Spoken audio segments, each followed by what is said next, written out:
Enzo Fernandez was a key figure as Argentina won the World Cup. He marshaled their midfield and won the Best Young Player award in Qatar. But just 2 years ago, he was struggling on loan at a mid-table team in the Argentine Domestic League. How on earth did he improve so much? Well, that's what we're about to find out. What the heaven happened to Enzo Fernandez? Rising star on loan. It's hard to believe, but Enzo Fernandez had to go out on loan to start his career. After playing just one game for his boyhood club, River Plate, the midfielder was overlooked. Fernandez was forced to accept an offer from mid-table outfit Defensa Justicia, a team that had become somewhat of a developmental side for promising talents. Instantly, Enzo established himself at the heart of their midfield and started to show sparks of his incredible talent. In his one-year spell at Defensa Justicia, he was key to winning the Copa Sudamericana, South America's equivalent of the Europa League. His star turn forced River Plate's coach Marcelo Gallardo to reconsider his decision. Enzo returned to the Millonarios for the 2021 Argentine League season. And guess what? He dominated the midfield again. Fernandez formed a spectacular partnership with veteran Enzo Perez. Fun fact, both of them were named Enzo after Zidane's idol, Enzo Francescoli, and the pair helped River cruise to a league title, winning 3 games to spare. He was the designated dictator and serial provider for another boy wonder, Julian Alvarez. By this point, Fernandez's technique and timing had enthralled everyone in South America, and in 2022, he added goal-scoring prowess to his game. He scored 10 goals in 28 games to help his team qualify for the knockout stages of the Copa Libertadores. But bigger things beckoned, and even though several sides inquired about his services, it was Benfica who won the race. World-class wonder kid.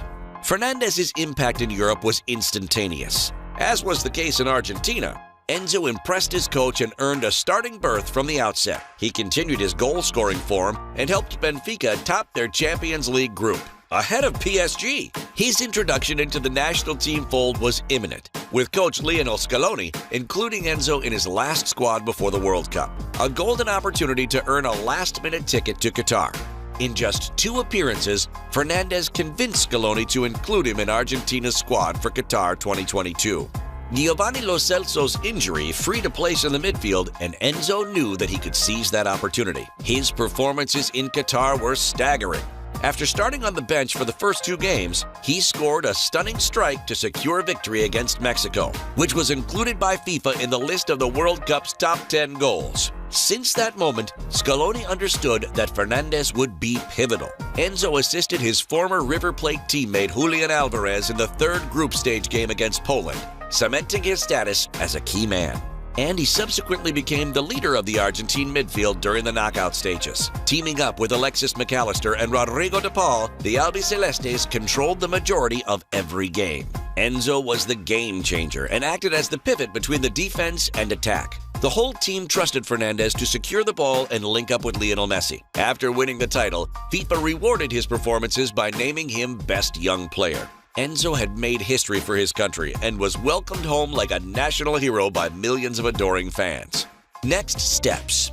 Having established himself as a world-class prospect, Enzo Fernandez is now being chased by many of Europe's elite. At just only 21 years old, Fernandez has been heavily linked to Real Madrid and was praised by Carlo Ancelotti. Argentina won because they have good players and the best of all, and because they were backed up by youngsters like Enzo Fernandez. Florentino Perez has a thing for World Cup wonders, so it wouldn't be a surprise to see them secure his services.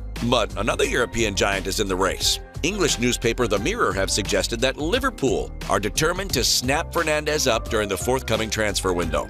According to them, the Reds could pay Benfica over 90 million euros and allow him to remain with the Portuguese outfit until the end of the season. Fernandez's old club would receive just shy of 22 million as per their agreement. River Plate retained 25% of the player's economic rights. So, if Real Madrid or Liverpool pay his release clause, the Argentine team would receive 30 million euros. If on top of that you add the 18 million euros that Benfica paid River Plate in July, the combined 48 million euros would make him the most expensive transfer in Argentine football history. For the time being, the Portuguese club look intent on keeping Fernandez. So if any club wants to sign him, they would have to pay the release clause of 120 million euros. It's hard to think of Enzo staying in Portugal in the long term, but we're sure his story isn't over yet. Enzo Fernandez stunned the footballing world with his performances in Qatar, and he did it just 2 years after going on loan to a team languishing in mid-table. Is he one of the best midfielders in the world right now? Let us know in the comments.